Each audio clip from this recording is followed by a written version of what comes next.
Hello दोस्तों, स्वागत है आप सभी का हमारे चैनल भारत भूमि विद्यापीठ में। चलिए, हिस्ट्री एमसीक्यू सीरीज़ के अंतर्गत आज का हमारा टॉपिक है महाजनपद काल। महाजनपद काल से जुड़े हुए प्रश्नों को हम देखते हैं। तो चलिए, सवाल नंबर पहला है कि बिंबिसार के समय में मगध की राजधानी कौन सी थी? Option A Rajagiri, Nalanda, Takshashila, Pataliputra. ठीक है, बिंबिसार के समय में मगध की राजधानी कौन सी थी? तो आंसर क्या है? ऑप्शन ए राजगिरी। ठीक है, देखिए, हर्यक वंश के संस्थापक जो बिंबिसार थे, उनके समय में जो मगध की राजधानी थी वो राजगिरी राजगिरी थी। इसे गिरिव्रज के नाम से भी जाना जाता था, ये आपको याद रखना है। ठीक है, अगला सवाल है, सवाल नंबर दूसरा है कि मगध का कौन सा शासक बुद्ध का समकालीन था? ऑप्शन चंद्रगुप्त मौर्य, अजातशत्रु, बिंबिसार, महापद्मनंद। ठीक है, तो जो है सवाल आपसे पूछ रहा है कि बुद्ध के समकालीन कौन था? तो बुद्ध के समकालीन कौन था? Option C Bimbisara. याद रखेंगे, बिंबिसार। कैसे याद रखेंगे? बुद्ध में ब है और बिंबिसार में ब है, तो बिंबिसार जो है वो बुद्ध के समकालीन था, आपको ये याद रखना है। तीसरा जो सवाल है कि पंचमार्क सिक्का कहाँ चलता था? वैदिक काल में, हड़प्पा काल में, मौर्य काल में, उत्तर वैदिक काल में? तो जो पंचमार्क सिक्का है ये मौर्य काल में चला करता था, ऑप्शन सी। ठीक है, मौर्य काल में पंचमार्क सिक्के का जो प्रचलन है वो 6ठी शताब्दी ईसा पूर्व में हुआ था। इसका प्रयोग जो है मौर्य काल में व्यापक स्तर पर होता था, तो ये याद रखना है आपको, मौर्य काल में। आगे हम देखते हैं, चौथा नंबर का जो सवाल है हमारा कि सिक्कों के अध्ययन को क्या कहा जाता है? ये इंपॉर्टेंट सवाल है। सिक्कों के अध्ययन को क्या कहा जाता है? Option A archaeology, option B historiography, option C numismatics, option D epigraphy. तो सही आंसर क्या हो जाएगा?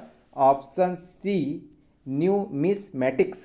ठीक है, याद रखेंगे, सिक्कों का अध्ययन, सिक्कों के अध्ययन को न्यूमिसमेटिक्स कहा जाता है और अभिलेखों के अध्ययन को, जो अभिलेख होते हैं उसको एपिग्राफी कहा जाता है। याद रखिएगा। सवाल नंबर पाँचवा है कि शिशुनाग ने अपनी राजधानी कहाँ बनाई थी? मुर्शिदाबाद, पाटलिपुत्र, वैशाली, मुंगेर।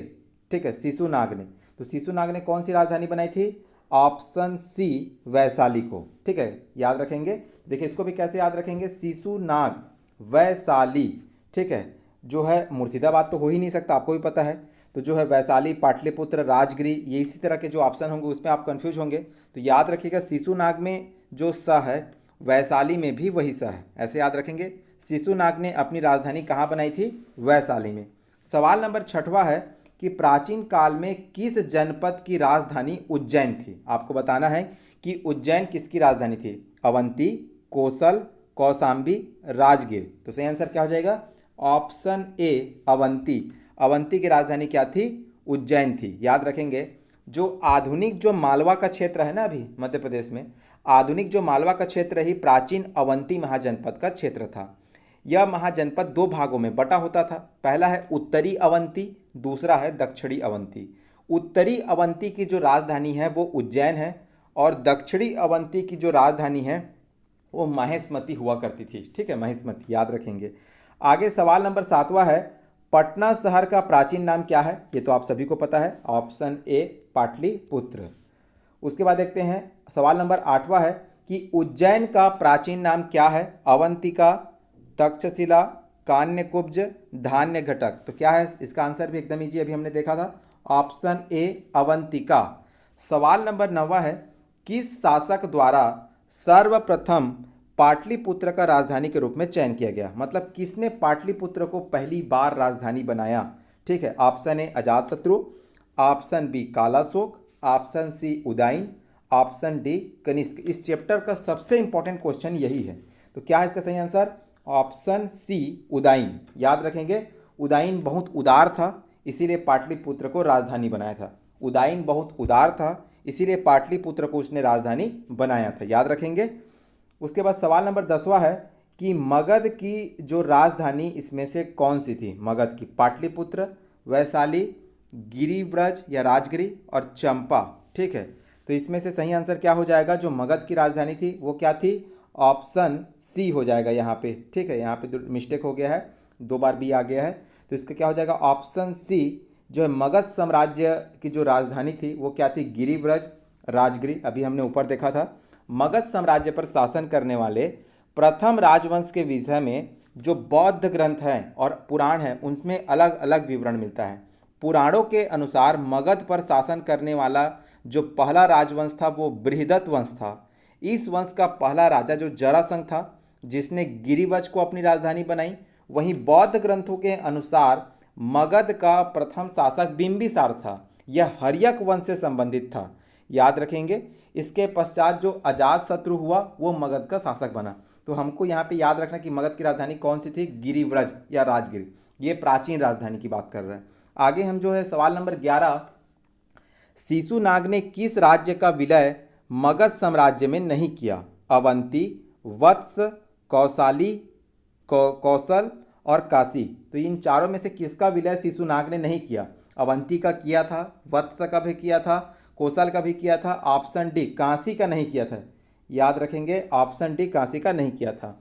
हर्यक वंश का जो अंतिम राजा उदयन का पुत्र नागदशक था। जो हर्यक वंश का अंतिम राजा क्या था, उदयन, जिसने पाटलिपुत्र शहर बसाया, उदयन का पुत्र नागदशक था। नागदशक को उसके अमात्य जो शिशुनाग, ठीक है, उसके जो मंत्री थे जो शिशुनाग ने 412 ईसा पूर्व में गद्दी से उतार कर मगध पर शिशुनाग वंश की स्थापना की थी। शिशुनाग ने अपनी राजधानी पाटलिपुत्र से हटाकर वैशाली में स्थापित की, याद रखेंगे। शिशुनाग ने अपनी राजधानी पाटलिपुत्र से हटाकर वैशाली में स्थापित की, किंतु शिशुनाग का उत्तराधिकारी कालाशोक पुनः राजधानी को पाटलिपुत्र ले आया था। आपको ये भी याद रखना है, शिशुनाग ने काशी राज्य का विलय मगध साम्राज्य में नहीं किया था, याद रखिएगा। मतलब जो हर्यक वंश है, हर्यक वंश का अंतिम राजा कौन है, उदयन, ठीक है, जो अंतिम राजा उदयन, उसी का जो पुत्र रहता है नागदशक। नागदशक को उसके जो मंत्री है शिशुनाग वो उतार करके शिशुनाग वंश की स्थापना करता है, और शिशुनाग जो है अपनी राजधानी जो है पाटलिपुत्र की जगह वैशाली को बनाता है, ठीक है, याद रखेंगे। किंतु शिशुनाग का जो पुत्र है कालाशोक वो पुनः जो है राजधानी वैशाली से पाटलिपुत्र ले आता है, ये भी याद रखना है। सवाल नंबर 12 है कि पाटलिपुत्र के संस्थापक थे, option A Udayan, option B Ashok, option C Bimbisara, Mahapadma. तो सही आंसर क्या हो जाएगा, ऑप्शन ए उदयन। पाटलिपुत्र की स्थापना अजातशत्रु के जो उत्तराधिकारी हैं उदयन, उन्होंने गंगा और सोन नदी के संगम पर एक किला बनाकर की। इसने मगध साम्राज्य की राजधानी राजगिरी से पाटलिपुत्र स्थानांतरित की। तो आपसे पूछ सकता है कि राजगिरी से पाटलिपुत्र स्थानांतरित राजधानी किसने की, तो याद रखना है उदयन। पाटलिपुत्र किसको पसंद था, उदयन को पसंद था। जो ये पाटलिपुत्र है, जो पटना है, यह शहर शिशुनाग वंश, नंद वंश और मौर्य वंश की भी राजधानी रही। मौर्य सम्राट जो अशोक ने यहाँ तीसरी बौद्ध संगति 250 बीसी में बुलाई थी, जिसका अध्यक्ष मोगली पुत्र तिस्य भी थे, याद रखना है। यहाँ प्रथम जैन सभा भी हुई थी, आपको ये भी याद रखना है पाटलिपुत्र के बारे में। चंद्रगुप्त मौर्य के समय में पाटलिपुत्र की समृद्धि तथा जो शासन व्यवस्था का वर्णन मेगास्थनीज ने अपने ग्रंथ इंडिका में भी किया है, ठीक है। मौर्य काल में जो पाटलिपुत्र है ये बौद्धों का एक बड़ा केंद्र भी बन गया था। गुप्तों के समय में जो पाटलिपुत्र भारतीय संस्कृति और सभ्यता का महान केंद्र था, ये भी आपको याद रखना है। तो पाटलिपुत्र के बारे में इतनी बातें याद रखना है। चलिए अब हम देखते हैं जो घटना चक्र में आए हुए सवालों का वन लाइनर। जैसा कि हम अपने हर वीडियो के अंतिम में देखते हैं, घटना चक्र के जो सारे सवाल होते हैं, जिस भी टॉपिक का हम वीडियो लेकर के आते हैं उसके अंत में उन सारे सवालों का हम वन लाइनर फॉर्म देखते हैं। भारत में प्राचीनतम सिक्के जो मिले हैं वो चांदी के आहत सिक्के मिले हैं, ये याद रखना है। पाटलिपुत्र के संस्थापक या बसाने वाला कौन है, उदयन, ठीक है। पाटलिपुत्र के सर्वप्रथम राजधानी किसने बनाया पाटलिपुत्र को, तो चंद्रगुप्त मौर्य ने, याद रखना। पाटलिपुत्र को सर्वप्रथम राजधानी किसने बनाया, चंद्रगुप्त मौर्य ने। बसाया किसने, उदयन ने। राजधानी किसने बनाया, चंद्रगुप्त मौर्य ने, ये याद रखना है। विश्व का पहला गणतंत्र, मोस्ट इंपॉर्टेंट, विश्व का पहला गणतंत्र वैशाली के लिच्छियों ने स्थापित किया था। ये सवाल बहुत इंपॉर्टेंट है। विश्व का पहला गणतंत्र 16 महाजनपद जो थे उसमें वैशाली के लिच्छियों ने स्थापित किया था, याद रखिएगा। महाजनपदों का उल्लेख अंगुत्तर निकाय तथा भगवती सूत्र में हमको मिलता है, ठीक है, याद रखेंगे, अंगुत्तर निकाय और भगवती सूत्र में। राजकुमार जो अपने पिता की मृत्यु के उत्तरदायी है वो कौन है, अजातशत्रु। अजातशत्रु को पितृहंता भी कहा जाता है। महापद्मानंद नंद वंश का संस्थापक था, जो अपरो परशुराम नाम से भी जाना जाता था। अपरो परशुराम नाम से भी जाना जाता था। अब हमारे को यहाँ पे जो है वंश जो है महाजनपद काल में जो मगध के वंश है, उनको सबसे पहले हर्यक वंश, फिर नंद वंश, फिर मौर्य वंश, फिर शुंग वंश। आपको ये याद रखना है क्योंकि ये जमाने के लिए आया हुआ था। आगे देखते हैं, जीवक किसके दरबार में था? तो जीवक जो है बिंबिसार के दरबार में था। जीवक याद रखेंगे किसके दरबार में था? बिंबिसार के दरबार में था, जिसको बिंबिसार ने अपना बुद्ध के तबीयत खराब होने पे उसके इलाज के लिए भी इसको भेजा था। याद रखेंगे क्योंकि बिंबिसार बुद्ध के समकालीन था। आपको अभी याद रखना है, अभी हमने सवाल में देखा। ठीक है, उसके बाद हम देखते हैं कुरु जो है इंद्रप्रस्थ की राजधानी थी, पांचाल अहिछत्र की, कोसल साकेत, वत्स कौसाम्बी, मथुरा सूरसेन, चेदी सुक्तिमती, अस्मक का पैठान। अस्मक एकमात्र ऐसा महाजनपद था जो गोदावरी नदी के तट पर था, नदी के तट पर था, याद रखना है। तो ये था हमारा महाजनपद काल पर एमसीक्यू। आशा करते हैं आपको आज का ये वीडियो पसंद आया होगा। पसंद आया तो प्लीज़ लाइक, सब्सक्राइब और शेयर करना ना भूलें। आज के लिए इतना ही। जय हिंद, जय भारत, जय छत्तीसगढ़। धन्यवाद।